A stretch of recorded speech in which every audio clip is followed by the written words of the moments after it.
Welcome to the Fighters Forecast. Welcome back, everybody. This is episode 28 of the Fighters Forecast. We are back Sunday night post UFC. What was it, 316? Yes. UFC 316 headlined by Sean O'Malley versus Merab. I would say it was a pretty good fight card. Like we knew the main event was a good fight, main and co-main event, but I would say the whole card pretty much delivered. So obviously today is a breakdown episode of all of the results of the massive weekend. But Drew, before we get into that, how you doing? It's been a few days since we talked. How was your fight watching experience? How's your week been? It was pretty good. Actually, funny story. So I've been doing like videography stuff, and one of the things is I've started like working at bars, and like I'll just like put videos together for them. And I just so happened to be working last night, so I was sitting I was just walking around recording, and at the same time I had my phone in the other hand with the pay-per-view that I bought. Oh yeah, obviously, watching the fights. But I mean, yeah, it was pretty good. There was like a few that I missed just because I couldn't really be like on my phone the entire time. But I was able to see the main ones. I was able to see Kayla. I was able to see Merab. I was able to see Kevin Holland. But I was able to see like bits and pieces from the Pyfer fight and the Batista fight. But overall, yeah, it was pretty good. I'd say, like, to be honest, this was kind of like a no surprises card. Like, I feel like, yeah. Maybe the Patchy Mix fight. Yeah, I'd say, yeah, the Patchy one was a bit of a surprise. I think I don't know if people necessarily thought he was going to win. I guess they thought it was going to be more competitive. But yeah, overall, pretty good card. What about you? I was in Chapel Hill this weekend touring for the second time the house I'm moving into. So pretty busy weekend, but got back in time for the fights. Dude, we have a pretty cool backyard. We're thinking of putting like a screen up in the outside, so that could be a pretty cool little outdoor fight viewing area. I think that could be fun. But anyways, yeah, the card was really good. I would say one of the best pay-per-views in a while, and definitely not like a super surprising card, but I would say I was a little bit. I've definitely been on the Merab train, and we can get into this later because there's a lot to talk about with his status in this division and the legacy he has. But man, his dominance as a champion and in the second fight, looking even better than he did in the first one was just unreal. I mean, O'Malley looked pretty defeated to me by, I would say the second round. Maybe the third round, because we talked about this. O'Malley had a little bit of juice after that second round, but man, Merab is just so dominant. Yeah, that's really what stuck out to me from that night. I think the co-main event was great. There was a lot of other good fights in that card, but I mean, I had it scored. It was a third round finish, right? Or fourth yes, round? Yeah, third round finish. Yeah. I mean, I had it 3-0. I know the second round might have been a little bit, for some people, a little bit different, but I had it 3-0. Merab going into that finish. But I don't know what you thought, but I was just so impressed by Merab. Yeah, for sure. I mean, I think I had it scored slightly different. I think I had it 1-1. I think there was a little bit of delusion in there. Yeah. I think there was a moment in the second round where it looked like Merab tried to go for like a heavy overhand, and he just like completely missed, and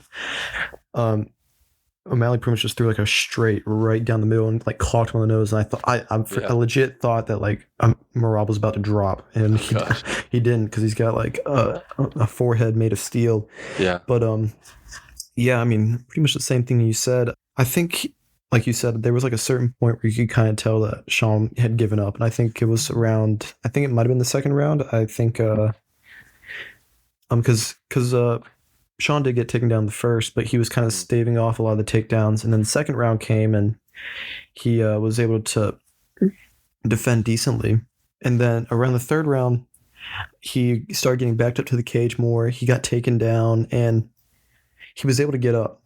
And I was thinking, okay, he's gonna try and like break the grips now. He's gonna like try and like stand up, because he was able to like posture really well against the cage in the second round and kind of combat that. So I was thinking, oh, maybe he's got like some confidence that he can counter some of this wrestling style that Merab's providing. But right when he got up, Merab just took him back down again. And then I genuinely think Merab was just like letting him get up just so he could take him down again, just to like mentally break Sean. Because I feel like there was a point where Sean realized it doesn't matter if I'm going to stand up. He's just going to like, I'm going to get to this cage and he's going to trip me or take me back down again. And then I'm just going to keep, it's just going to be this repeating cycle. And that was kind of the point where you saw Sean break. I think Sean took this fight a lot more seriously, and I think he definitely performed better than he did in the first, despite the fact that he got submitted. I think his counter wrestling was much better. I think his takedown defense was really good. I genuinely thought after the second round that he was going to be able to strike better, and I thought Merab was going to stave off on the wrestling more because he was seeing how Sean was countering.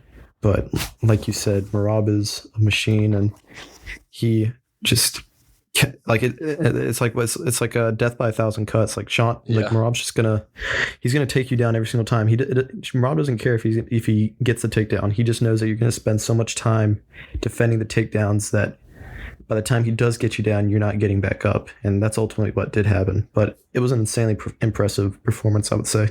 Yeah, and I mean, I was just so impressed, honestly, by Merab, but I was pretty impressed by Sean too for a while there. You know, like you said, he looked in a lot better shape. His takedown defense was really good. It was a super frantic pace. You know, like you said, Merab would run and chase him down and take him down, and then they would throw each other off, and then both of them would throw these wild shots. And Merab was 5 for 12 on takedowns. Which, first of all, it's crazy in a 3-round fight that he had already thrown. Attempted 12 takedowns and landed 5, but I don't think that really tells the story. Like Sean, for the first pretty much 2 rounds, was really doing a good job of keeping him off. But like you said, Merab is just inevitable. I think it's really interesting. I was looking over Merab's last few fights. He's not known for his submission. That's like a big problem that a lot of people have with him. I remember there was a point when he had taken Sean down, and Sean had his guard open, and I was just thinking in my head, Merab, Dana's going to be upset with you if you don't at least try to pass his guard and get some ground and pound or some submissions going. And he did it. He submitted him, and this is his first finish since 2021 against Marlon Moraes, which is 92% decision rate. Yeah, and he hasn't. So he's only had 2 finishes in his UFC career. But he's a champion, and he's beating the best guys in the world, and he's doing it so dominantly. But yeah, I think this kind of leads into probably the biggest discussion of this episode, and what I've seen pop up a lot around the MMA community is who is the bantamweight GOAT after this weekend, because I think that it's Merab Dvalishvili. I think that the resume speaks for itself. The dominance speaks for itself. I don't remember the win streak, but he's only lost once in the UFC, and it was a really weird one. I wasn't watching, but I've seen the fight. It was against Ricky Simone, and it was like a submission that the ref pulled off. The ref pulled Ricky off him, but Merab wasn't really whatever. It was a whole big thing. He's been in the UFC since 2017. He beat Marlon Moraes. He's beat Jose Aldo, Peter Yan, and that was even before, and Henry Cejudo, and that was even before he became the champion. And now he's beaten Sean O'Malley twice, and Umar Nurmagomedov, who was undefeated before, and people were hailing as the next great Nurmagomedov. I think that resume speaks for itself. He has 2 title defenses at bantamweight. The most title defenses in bantamweight history was Aljamain Sterling with 3. Isn't it crazy how stacked that gym is in New York? Like Ray Longo's gym out there, man, they have had a hold on the bantamweight division with Aljamain Sterling and Merab Dvalishvili. Really, only the guy that's changed that for a bit was Sean O'Malley when he knocked out Aljo so impressively. But since then, it's been all Ray Longo's fighters. Anyways, I think that Merab is the GOAT. Really interesting fight against Corey Sandhagen next. But before we kind of get into talking about that, I would be curious to hear what your take on this GOAT, this bantamweight GOAT. Sorry, I shouldn't say he's the GOAT. The bantamweight GOAT. Yeah, I mean it's an interesting discussion. I think the first comparison people are going to try and make whenever they decide or try and think of someone else who you would maybe consider for the GOAT is Dominic Cruz. And looking at his resume, it's also very good. But I think you can make the case that the guys that Merab has beaten so far slightly outweighs who Dominic Cruz fought. I think the most impressive one would be Cruz's win against Demetrius Johnson. Now, keep in mind, DJ was fighting at 125 at the time, so you got to take that into account. 2 wins over Uriah Faber, that was impressive. Win over TJ Dillashaw. TJ Dillashaw was another guy that people were very impressed with at the time. But yeah, I mean, if you look at Merab's record, I think at this point it's kind of obvious that he's the GOAT. And honestly, I think it's part of a bigger discussion of like how limited the GOAT conversation is at bantamweight. Like if you look at I think the issue is that we have kind of gotten used to guys that have been reigning champs for a long time within the UFC. I mean, if you look at the featherweight division, if you look at the middleweight division, like guys like Volkanovski, guys like Anderson Silva, Israel Adesanya, these guys that have, I mean, Kamaru Usman, even guys that have been able to hold the belts for a very long time, guys who have seemingly kind of stood the test of time and been able to rack up a lot of UFC victories or UFC title defenses to the point where it almost seems like with Merab, where people were making the conversation that if he was the bantamweight GOAT after his last fight, just because of his resume was so stacked, even though the fact that he only had one UFC or one bantamweight defense. But I mean, like you said, I think his resume is completely insane. I think after some point you have to stop looking at the title defenses, start looking at the competition as well. The guys he's gone against is very impressive. Now, you could take into account some things like the fact that Jose Aldo was kind of past his prime by the point that Merab fought him. But again, I think the most impressive thing about Merab is that the dominance in which he has is crazy. It's almost Kayla Harrison-esque in a way. Maybe not to the same extent. I think there's still times where Merab kind of seems level with his competition, but it seems like as the fights progress, Merab just keeps getting better and better. And the thing that impressed me the most was how much his striking evolved in this fight. I think he was getting some good shots off on Sean. And it, like, for a guy that has utilized his wrestling so much, to be able to see him really like stand with Sean, like there was times where I was thinking, why isn't Merab shooting for a takedown right now? He's trying to like stand and strike with Sean.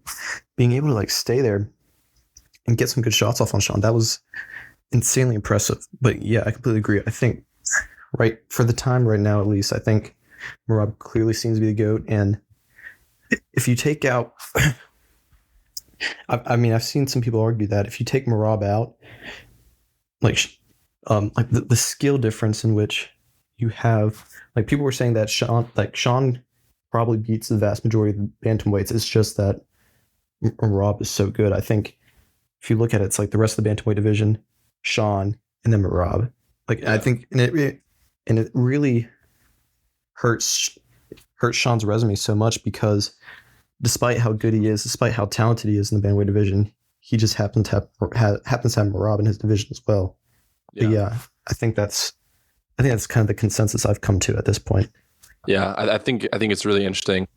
I would actually throw Aljamain Sterling's name in the hat before Dominic Cruz. Honestly, at this point, I think not to keep going on this conversation, but I think wins over Prime Peter Yan, Henry Cejudo, Corey Sandhagen, super impressively. I think that's really awesome. But I think we brought up the most important points there. It's an insane resume. Let's quickly talk about, before we get into what could be next for Sean, the Corey Sandhagen matchup that seems to be locked in as far as right now. You never know how things change, but right after Merab won, he looked into the crowd and there was flannel wearing granola hiker Corey Sandhagen waiting there looking all nerdy and weird. But I'm super excited about that fight. I think Merab's going to be a big favorite, rightfully so. We've seen I don't know, we've seen Corey struggle with that kind of style. He lost to Umar. It was a close fight, but he did lose to Umar. I think he can pretty much outstrike anybody. I still am going to be sad if we never get that Sean O'Malley, Corey Sandhagen fight, just because of how much of a striking masterpiece that would be. But Corey is super, super elusive, super long for the weight class, similar in a lot of ways to Sean O'Malley. So I think it's going to be really interesting to see how much different this upcoming title defense will be, because I think a lot of people probably hold Corey Sandhagen in a higher regard than they do Sean O'Malley, just because of maybe the tenure in the division. But I think Sean's stock almost maybe not went up, but I would say the counter wrestling, like you said, was really impressive. So I think Merab is going to be a super big favorite, and I love Corey. He's probably my favorite bantamweight fighter, honestly. Like he's one of the reasons I love following that division. But I think it's going to be really hard to pick against Merab when that fight gets booked. Yeah, I mean, I completely agree. I haven't necessarily been tracking our picks, but I swear I'm cursed. Because I swear, I feel like for the last like 8 events at least, I've always picked the wrong like winner for the main event. But I'm probably gonna have to pick Merab that time just to try and break the curse. Test the luck, yeah. But yeah, I mean, I agree. I think one thing that Corey offers that Sean necessarily didn't, and this isn't to say that Sean isn't a intelligent fighter. Like he's puts in a ton of work. He's got Tim Welch in his corner, I'd say one of the smartest coaches in the UFC. Yeah. But like every now and then, like I'll just like check in on like Corey's like striking videos because he posts like a bunch of like MMA like training style content online. I feel like he's one of those guys that really is very technical, like that really like researches MMA. He's got that Dominic Cruz brain, dude. Yeah. Similar to that. Yeah. But it kind of reminds me of how like Demetrius Johnson would like go on his YouTube channel, like break down fights and stuff like that. And I think one thing Corey offers is kind of just his randomness. Like I feel like he's kind of like this kind of like unexpected. He has these unexpected actions. I think his grappling has kind of gotten, I wouldn't say necessarily gotten better, but I think he's been able to implement it better since his fight against Umar. I think he was able to, I mean, half the reason that he won that fight against Davison Figueroa is because he was able to kind of get Davison in a 50-50, which kind of started messing his knee up. I would really like to see someone try and this isn't, and obviously I'm not saying people aren't trying to use jiu-jitsu against Merab. I'm sure they are, and it's just not working. But I would really like to see someone like a Charles Oliveira type go against Merab, because it just seems like there's not really a lot of offense off the back, despite the fact that Merab is just completely fine with being in guard for the most part. I would really love to see someone trying to like attack arm bars, like go for a triangle, different things. Obviously, Merab's just an insanely dominant grappler. I'm sure it's not that easy, but it'd be cool to see someone like, especially with like a lanky build like Corey has, to be able to just like throw up triangles, throw up arm bars. I would like to see something like that. But like you said, Merab is on a tear, and like I genuinely can't look at anyone in the division right now that I could think could likely beat him at this point. Maybe Umar if he comes back and gets some better training, get some better cardio. But I mean that would be regardless, it would still be a very tough fight for Corey. Yeah, I mean Corey trains with Ryan Hall, who is in the jiu-jitsu community known as like one of the best guys at 50-50. You know, he's messed up multiple fighters' knees. I don't know if you were watching that TJ Dillashaw fight when TJ beat him, but he tore TJ's knee up pretty bad. Obviously, like you said, the Davison Figueroa fight. So that's a really good point. That could be really interesting. And you know, he's such a smart guy. I'm sure that he'll have that in his. Like, you got to know that you're going to get taken down by Merab at some point, right? Like multiple times. So what do you do with it? You know, Corey Sandhagen by buggy choke. I'm calling it right. Imagine. Oh my gosh, what are the odds on that one? Calling Craig Jones right now. We're getting him into camp. Yeah. Oh my gosh.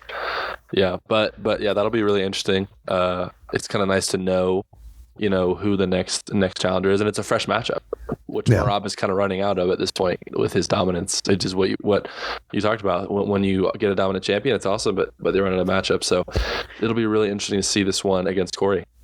Yeah, I think like one last thing before we switch up is, I think an important thing I didn't even realize is like Merab's age. Like he's 34. I mean, oh wow, I didn't know that either. He could stick around for. I mean, he could very well be fighting still until he's like 38. But I mean, I could see. I don't know why, but I expect him to be like 30 maybe, and just like I was expecting like a very the way he fights, dude. It's like it's like I guess I was just expecting like because I guess the cool thing that could happen with that division is just you have a really a UFC champion with a lot of longevity within the bantamweight division. Like there's not really a guy, like we said, who has 5+ defenses within that division. Like it'd be cool to have Israel Adesanya type or a Volkanovski or a Kamaru Usman type that we could pair to that division. I think except maybe the lightweight division, just because it's always so stacked. I think if you look at the divisions that are the most popular within the UFC, the ones that are the most popular currently are the ones that have had long-standing champions. So I think that could really help that division, because honestly, prior to O'Malley coming in, I feel like there wasn't as much interest in that division as there was prior. I think Aljo was an interesting guy there. I think TJ Dillashaw was interesting whenever he was champion, but I think O'Malley really helped to revitalize that. And I think if you can turn Umar into this like GSP type dude, I think that would really do numbers for that division.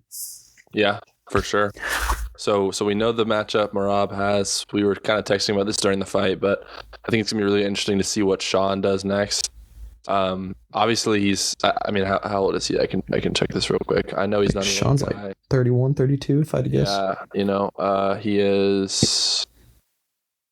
Let me look at this. He's 30. So, he's still right in his prime, maybe not even quite there yet. So, and I think he's getting better and better, like we kind of talked about. We talked about it, and I think a lot of people have also brought this up. I think he should move to featherweight. At this point, when you have such a dominant champion like Merab, it's going to be really hard to find exciting matchups for Sean. And I don't really get the sense that he's the type of fighter that's going to want to just like kind of sit and wait for the new championship run. I think there's a lot of exciting matchups at 145 for him. And, he's a very lanky guy and he's got a lot of height. So, maybe he takes a couple months. He's got the time to take 6 months off, put on a little bit of muscle, move up and make a real run. So without getting too delayed on this point, I think a fight, I'm looking over the rankings now. I think a really fun fight could be Sean O'Malley versus, I'm gonna throw two names out, Josh Emmett or Calvin Kattar. I think those would be really, especially the Josh Emmett fight could be really, really exciting intros into that division. For sure.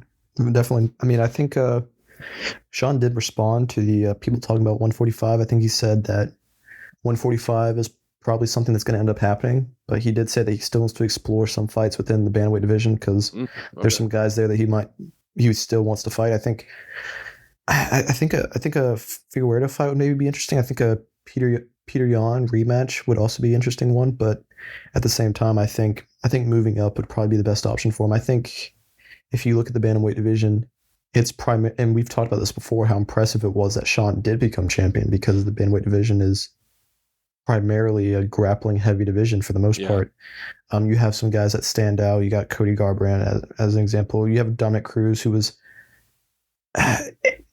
able to was a decent striker, but primarily obviously. But at the same time, it's mostly been the champions have predominantly been grapplers.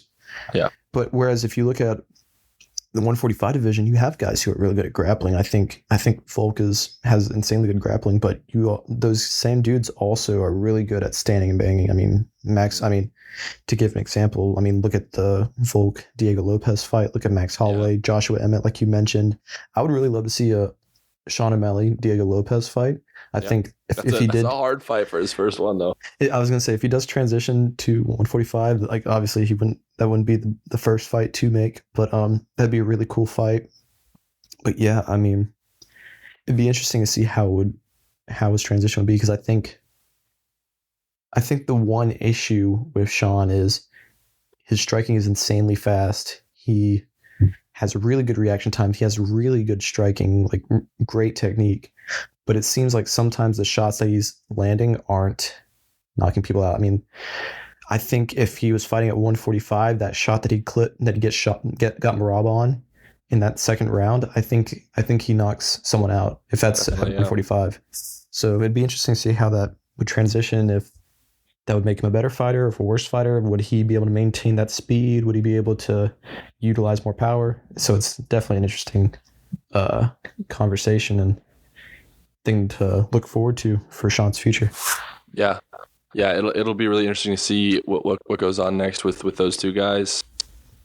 Moving on to the fight that I was probably the most excited, I think I talked about, is my most excited fight other than the main event, maybe more than the main event. Honestly, I've been waiting for, Kayla Harrison is probably one of the fighters outside of the UFC that I have followed the most closely, just because of her dominance, coming in as a two-time gold medalist, Olympic gold medalist in judo, her size for women's MMA. It was all just so impressive. And one loss in her MMA career, super, super developed fighter, amazing ground game. I think pretty solid striking game. I was just super excited to see what she could do in the UFC, and this fight with Juliana Pena was a heated rivalry. There was some bad blood there for sure, but I think I think we talked about this before the show, but what a lot of people thought would happen, and I think what we kind of broke down when we talked about this fight happened. It was pure dominance. It was a round 2 submission, but it never was all that close. They looked like two different divisions. I mean, honestly, it kind of looked like a 155 pounder, which is what Kayla has fought before, was fighting a bantamweight. I mean, it was pretty intense. And not to give any disrespect to Juliana, she has arguably the biggest upset in UFC history. I'll put it up there with the likes of like Weidman and Silva. And I'm not saying it's the top, but it's definitely up there with those ones when she beat Amanda Nunes. So much respect to Juliana, but I think this is a new era in terms of women's bantamweight, and I won't talk about this yet, but I think the fight with Amanda Nunes that is looming is hitting Ronda Rousey levels of hype for that division, and I think it's really what that women's bantamweight division needed, and I think we'll get into it more in a second, but man, I'm so excited for that fight and so excited for Kayla's UFC run.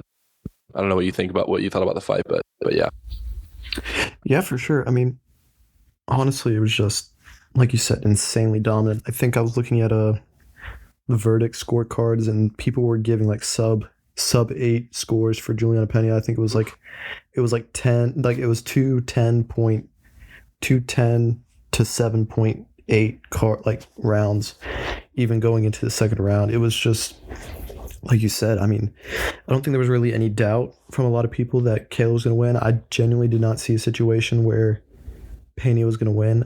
If Pena had better striking, maybe I would maybe give her a puncher's chance, but I just thought there's no way she could possibly combat the grappling of Kayla, and I was just mentally imagining the betting odds. Like, I know it was going in like minus 900, but I just imagined the second the first takedown lands, it just plummets to like minus 3,000 or something. And you know what I thought was funny? Like, the commentators were talking like when Juliana like pulled guard and stuff, they were saying like, "Oh, this is Juliana trying to tire Kayla out on the ground here." I'm like, she is a 2-time gold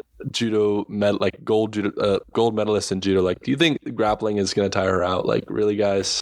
This is what we think is going to happen, I mean, obviously it's their job to make it look interesting, but yeah, like you said, like there's no way that Kayla Harrison was getting tired, and I think everyone knew it was over by the time the second round happened. Like, I would feel bad. I feel bad for Juliana Pena's corner, because what do you say after that first round? It's like there's nothing left to be said. Like, the best case scenario for Juliana Pena in that fight is that she loses 50-40 by decision.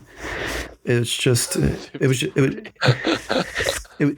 just pure dominance, and I think the bigger question, because I think, and we talked about this, I think, last year, where we were like hyping up the concept of Amanda Nunes coming back and Kayla Harrison eventually reaching the championship, because but now it's finally here, and I gotta be honest, I think Kayla Harrison probably wins this fight if they do fight. Wow. That might be a hot take. I mean, I would love to see what the betting odds are. Not that necessarily affects my decisions, but I think Kayla has all the advantages currently. I think she's, first off, the way in which she's been fighting has just been insanely impressive.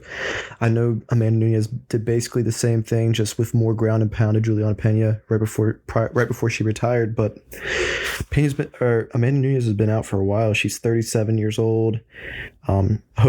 She's probably been training, but she's been inactive for the most part. Kayla's pretty much been active she's not really taking any breaks aside from her transition to moving to the UFC.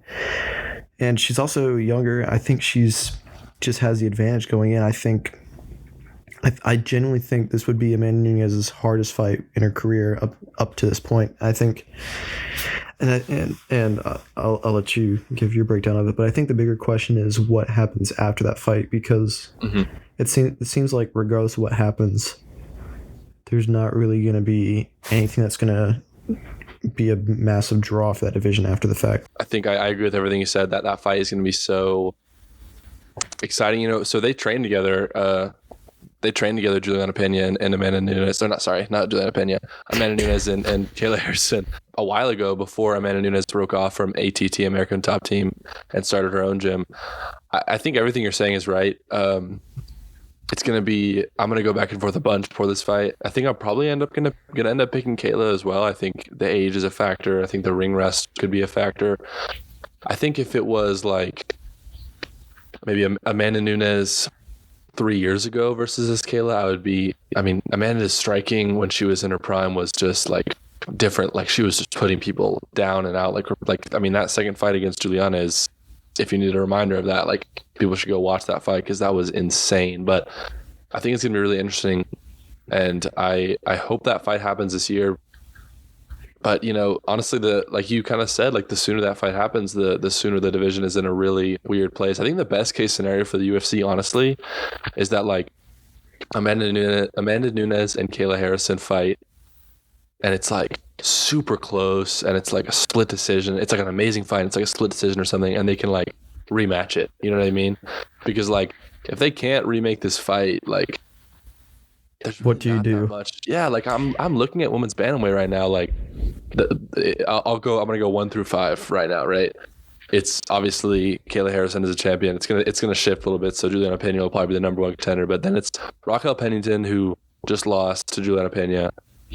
Caitlin Vieira, who has been in this division for a long time. Norma Dumont, same thing, and Macy Chasson, who was like an Ultimate Fighter like so many years ago and has been in this division for a long time. So it's really there's not that much there, unfortunately. And while this Kayla Nunes is super exciting, it's gonna leave a big hole in the division that I really hope doesn't deflate the whole thing. Yeah, and it's an interesting situation too, because like say Kayla does win, I mean I think she would probably stick around maybe for like 1 or 2 fights after the fact, but I mean she is 34. I don't think she has much more longevity, and she has talked about just how difficult making that weight cut is. I mean look at her size. The fact that she gets down to 135 is insanely impressive. But it's just an interesting situation because I mean you look at women's strawweight, for instance, you have such a dominant strawweight champion in Weili Zhang, and that I'd say that division is relatively entertaining. Whereas in this case, you look at bantamweight, and that just doesn't seem to be the case. And I don't know if that's necessarily because I think the primary issue is just because there doesn't seem to be a lot of solid comp within the bantamweight division. I mean, if you look at strawweight, you have Tatiana Suarez, you have Jan Shonen, you have Amanda Lemos, Jessica Andrade, Mackenzie Dern. That's just the top. That's just the first 5 that I can see. I think the primary issue is just not a lot of competition. It's almost like the heavyweight division in a way. I mean, obviously there's significant names within the heavyweight division, but I think once you get past like Jalton Almeida in the heavyweight division, there's not really a lot of big draws going there. Like I'm looking at the list now, but I couldn't tell you a significant fight that I can recall from Mick Parkin. Just, but yeah, I mean, I think there's just not a lot of competition there, and maybe that's just an issue with bantamweight. Maybe you don't really get a lot of MMA competitors at that size.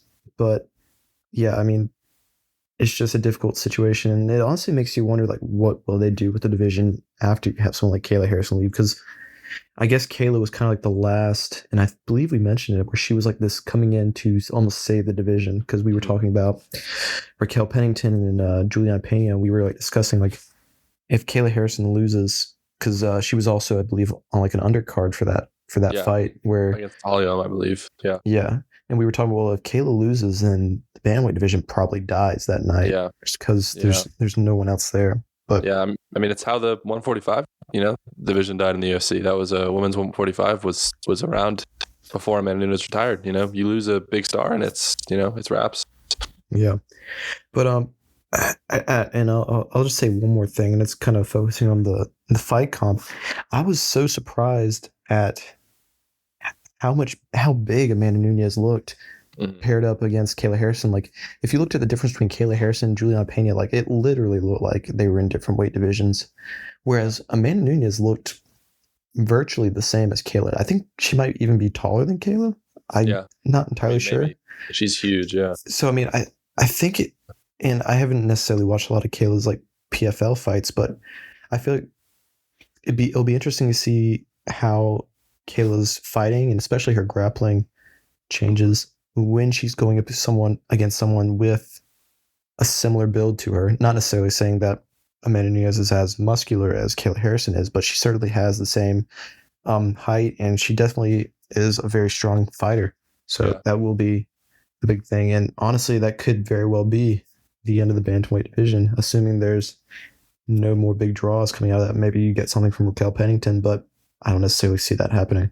Yeah, I mean, it's bully v bully, you know, two women who have made their careers out of bullying people. But yeah, I think we can move on to the next fights. These won't obviously have quite as much to talk about as two title fights, but there's some pretty interesting stuff. The rest of the card was pretty good. Next up was Kelvin Gastelum versus Joe Pyfer. I know you probably didn't get to catch too much of this one. There honestly wasn't too much to talk about here. Not the most. I think out of every fight on the card, the crowd was definitely the most upset at this fight. They were booing. I mean, after the first round, pretty much the whole fight. You know, Pyfer apologized after. He wins by decision. You know, I'm gonna check the stats here. He knocked him down. Okay, it's two officially, both in that first round.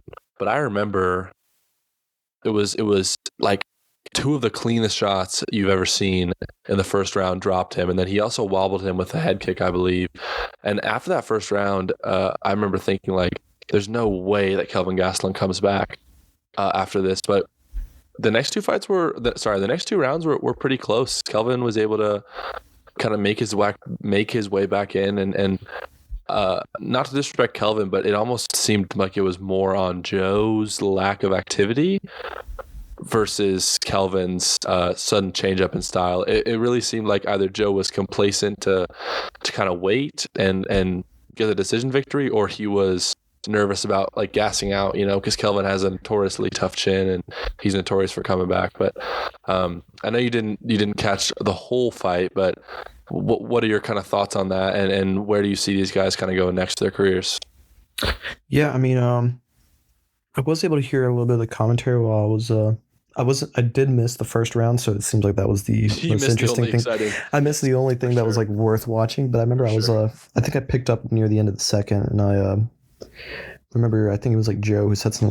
He's like, yeah, there's not a lot of volume from Joe Pyfer, but when he is striking, he is hitting very clean and with a lot of power.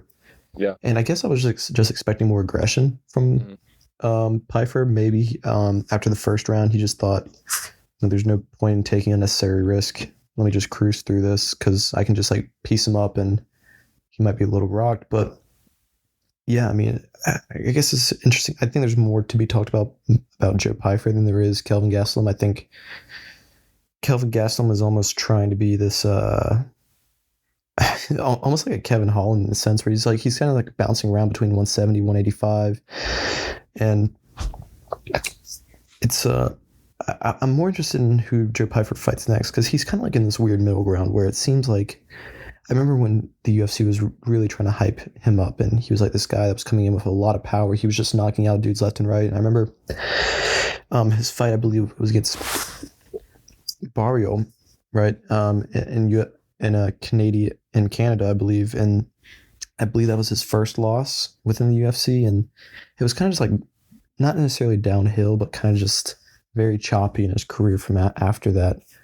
And now it's kind of like he's just in this weird middle area. I would be interested in seeing like how he pairs up against another striker. I mean, I hesitate to give him a ranked fight, but I'd like to see a fight between him and Roman Kopylov or something like that. But yeah, not really a lot to say about this fight. I think people were expecting more from Joe Pyfer, and I think part of his draw for UFC fans is that knockout power, but we haven't really seen that in the last 3-4 fights that he's had. So it's just it's a weird crossroads for his career at this point, I would say. Yeah, just to clarify there, he actually knocked out Barrio. He lost to Jack Hermanson, but that was kind of the derailing factor. Oh yeah. Yeah. Sorry about that. No, it's all good. So, yeah, he actually did kind of smoke Mark Andre there, but yeah, the loss to Jack Hermanson definitely kind of derailed him there. So it'll be interesting to see. I think he's still a great contender, still a young guy, but definitely has got to change it up. He will not win too many fights in what is really a good division at this point if he keeps that style. Moving on, we had Pyfer.Mix in a upset loss to Mario Bautista. Pyfer.Mix was a super highly ranked contender going into this. We both talked about it.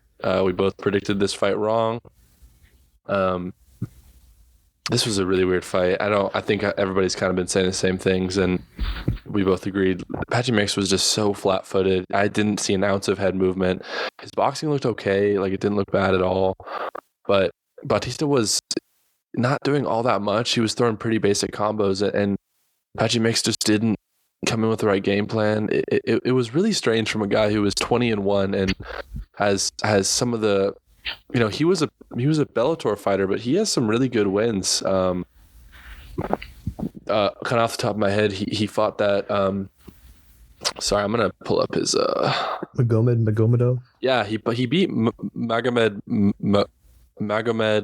Magomedov twice, and that's a guy who beat Peter Yan early in his career. So, like, he has wins like that are like really, really solid, but he just wasn't able to bring it over into the UFC. And I'll be really curious to see what they do next with him. But unfortunately for Mario Bautista, honestly, it was definitely a more exciting fight, but still not kind of what he needed to rebound after that Jose Aldo fight. And he's still kind of going into these next fights as a guy who wins these not super exciting ones. But I have a question for you, Drew. What do you think makes it so hard for guys to transition over to the UFC? I would say like one of the, well, I guess it's kind of a split bag, right? Because Kayla has done so well so far. Michael Chandler has had a rocky career, but when he came into the UFC, he smoked Dan Hooker, and that was the point when Dan Hooker had never really even been dropped. So definitely a mixed bag, but what do you think is so hard about that transition? And arguably with a guy like Pyfer.Mix who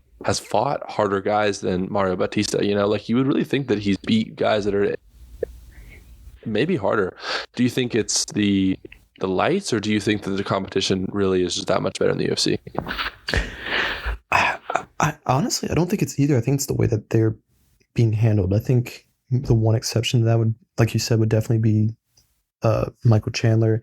I think Kayla Harrison doesn't necessarily apply because they were they kind of fed her a way out of prime Holly Holm in her first fight. But I think the main issue is the transition based on competition. Like, for instance, like Ilia Topuria, keep bringing him up, amazing fighter. But if Ilia Topuria's first fight in the UFC was against the number 10 ranked 145er in the UFC, he probably doesn't do good. And you could imagine how that affects confidence, how that affects your fighting style, how that affects how you prepare for fights going onward. And I think that's the main issue. I think you have situations where, and this isn't necessarily to like downplay Bellator, but I think formerly Bellator. Yeah, I think people need to stop looking at Bellator champions as immediate prospects for a belt when they transition to UFC. I think it's better to look at them as proven fighters, but they still need to work their way up. I feel like it would have been a lot better, especially because, and this doesn't always work because a lot of the times you're getting these Bellator guys past their prime or like near the time where they're going to start retiring. So you maybe get 4 or 5 fights out of them. But with Patchy, I mean, he's 31. He could fight for a very long time. I think it would have been more efficient to start him with an unranked guy. Let him kind of get like a slow roll of what the UFC is like, what that speed is like, and at least one fight, outside the rankings, and then move on from there. I think it's kind of like if I played baseball, like I don't play baseball, but if I played baseball and I was like hitting dingers like at 80 miles per hour, and then and I'm like just like miles above the competition. And then like some teams like, okay, you're really good. We're going to move you to like AA, and like they're throwing 92. Like I'm probably like if I'm a really good hitter, like I could probably adapt to it over time. But if I'm immediately dropped into it, I have like no frame of reference for adapting to it. And then imagine that same scenario, but you only get to play one game. And then if you do bad, then your career just falls off from there. It's really hard to pick up your confidence in a sport where your sample size and performance is so small. Like in any other sport, you have so many opportunities to kind of even out your average of your performances. Whereas in the UFC, like 1 to 2 fights can massively affect your legacy, up or down. So I think that's kind of the issue. I think we need to stop focusing on trying to speed run fighters. I think look at Conor. Like Conor came in from Cage Warriors. He was an insanely impressive champ. They didn't throw him into the rankings. They kind of slow cooked him, and then by the time he did get there, he was so much better. I think if Conor had been moved into the top 10 right when he got to the UFC, he would not have reached the level that he does now. And I think that's the primary issue, just mishandling how we treat fighters. Yeah. I would almost throw a little bit of a counterpoint, because I think everything you're saying is true. But, going into this fight, Pyfe.Mix was the favorite, like he was like a close to a minus 200 favorite. So I think part of it is maybe even also just a pretty off night for Pyfe, and that kind of goes off the point you were talking about with this limited sample size. Like I think Pyfe beats Mario Bautista on a lot of other nights, and I do think that a lot of the guys that Pyfe has fought in the past were at the same level or better than Mario Bautista. So I think it's just a really interesting situation. But I think a lot of what you said, I totally agree with that. Like it is a really hard thing to transition, but kind of to up the UFC a little bit and not crap on their matchmaking. A 20-1 multiple time Bellator PFL champion comes in, it's hard to sell. I feel like if they had booked him against an unranked guy, people would have been like, why? Like what does this guy need to do this for? But it's a hard situation. There's not really a right answer, but it'll be interesting to see what these guys go into next. I don't think there's really anybody that super comes to my mind when it comes to who should be next for Pyfe. I think Mario definitely deserves a jump up there. Maybe some exciting bantamweight fighter that the fans can really get behind. Maybe Cheeto. Cheeto could be really cool. It's hard because once you get into that top 5, I mean, golly, the bantamweight top 5: Song Yadong, Corey Sandhagen, Umar, Peter Yan, Sean O'Malley. That is a insane top 5. So I don't want to see him against any of those guys, but I think a Rob Font, a Cheeto, Davidson. I think any of those guys could be exciting for sure. I think it's interesting too because in the press conference, Mario seemed to indicate that he was very close to a title shot too, and he said if I win this, maybe I get another one, and then it's the title. And it's I mean maybe. Yeah, I mean, top 5 is just so stacked, dude. But at the same time, I would like if they did pair him against like one of the people in the top 5, then obviously yes. But I genuinely couldn't look at any of these. I couldn't look at anyone in the top 5 as a reasonable matchup. I think maybe if you want to do like a tune-up fight for Sean, but I don't think that happens. Yeah. It's not. He's not quite, and it's not on him really, but he just doesn't like. If before this week, I mean, it was the Jose Aldo fight that propelled him this high up, but he is not a guy that when I think of bantamweight top 10, like pops in my head like, oh, Mario Bautista. You know what I mean? Like I feel like a lot of the other guys, like literally any other name in that top 10, I'm thinking like, wow, like that's a bantamweight top 10 fighter. I just don't think he has quite reached the fans, tongues yet. Like I don't think he's at the tip of your tongue when you think of that. So honestly, I think this is the best thing. I think. And they're right beside each other in the rankings, but I think the best matchup is Henry Cejudo. Because the biggest issue is that people are mad at Mario. Well, obviously, Mario Bautista hasn't had the most entertaining fights in his last few fights, but I think the main issue is that people are just mad because Jose Aldo got robbed on that fight. Yep. I think you pair him up against Henry Cejudo, and people will like him just for the fact that he's fighting Henry Cejudo. And I think if he beats him, then it's like, oh yeah, he ragdolled Henry Cejudo. And honestly, I think that could give him a bump. I think they would move him to like the 8th or the 7th from there, and I think that helps him out a lot because I think anyone honestly, anyone past Henry Cejudo, I mean, maybe Rob Font is a good matchup, but I think anyone past that is just like a massive jump, and that says more about how much competition there is in the bantamweight division than it says about Mario Batista. For sure, 100%. 100%. That is not a division I would want to be a top 10 fighter in. Let's just say that. I mean, golly, I don't think there's any division that is quite. Give me heavyweight. Yeah, seriously, give me heavyweight. Like, yeah, but anyways, moving into the last one here, it's probably not quite as much to talk about in this one, but Kevin Holland submitted Vicente Luque. Really, honestly, really impressive by Kevin Holland. We both predicted this, but super slick choke, kind of a modified anaconda there. But really awesome. Drew, what are your initial thoughts, and what do you think of Kevin Holland? Pretty much saying that he wants to keep fighting. He, in his words, taxi drivers. But not to say Vicente Luque is a taxi driver, but I mean, this is not a guy that has title aspirations. He literally just wants to fight and make as much money as quickly as he can. I mean, I think Kevin Holland is a very niche fighter. Like you have these certain types of fighters who aren't necessarily going for anything. I think Kevin Holland is the epitome of that.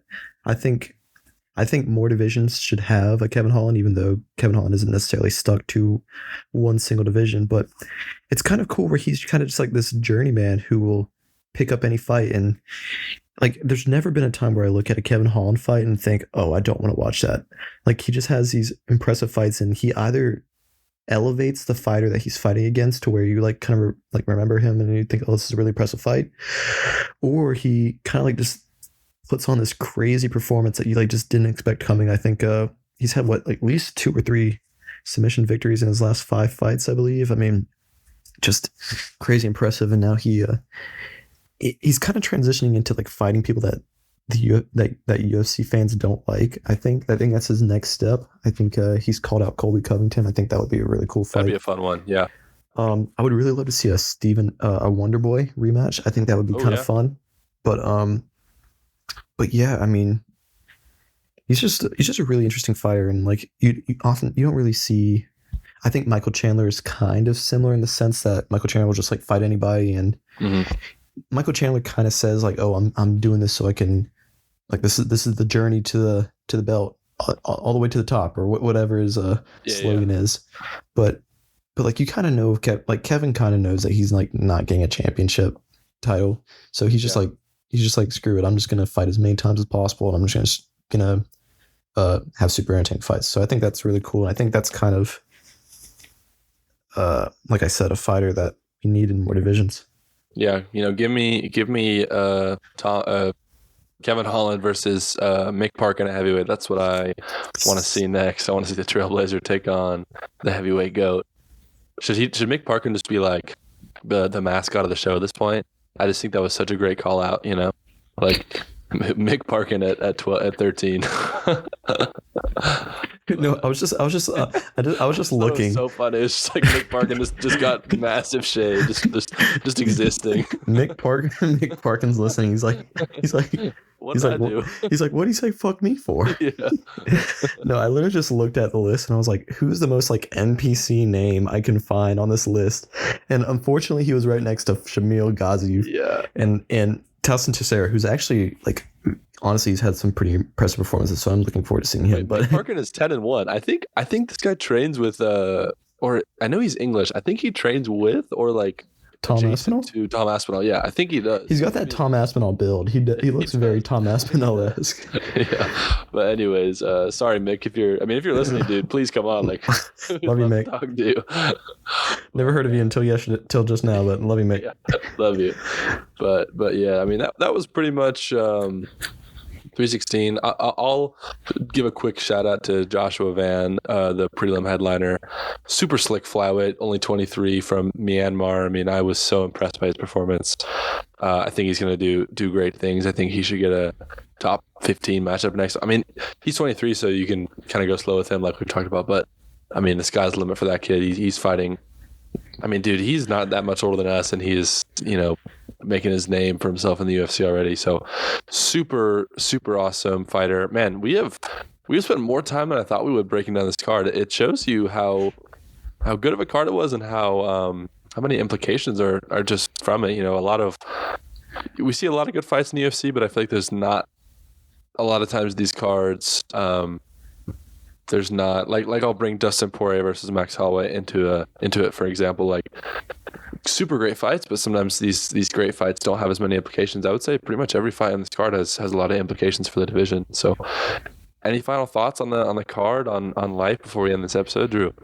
Nothing I can really think of. I think we, like you said, I think we really went in depth on everything. I think really left didn't really leave any stones unturned. I'd say I think we deliberated on almost everything, and I think it was like a good mixture. It didn't seem like we were just kind of like going into like a rabbit hole about anything. Yeah. But aside from Mick Parkin, we did kind of fall into a Mick Parkin rabbit hole. But love you, Mick.